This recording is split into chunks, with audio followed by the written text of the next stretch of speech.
ብዙ ነገር አሳይቶናል። የሚያሳዝኑ ቅስም የሚሰብሩ ነገሮችን ተመልክተናል። በጥይት መመታቱ ሌላው ምንም አልሆነ። እንደው እናት ያው ወልዳ ልጅ አሳድጋ በእንክብካቤ በምትጦርበት ጊዜ ምግብ እናት አጥታ ስትለብስ አይቀጣል።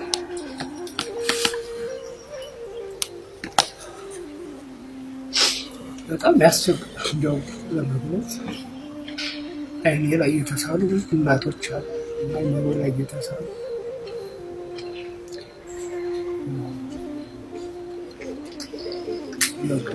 ሳይለዩ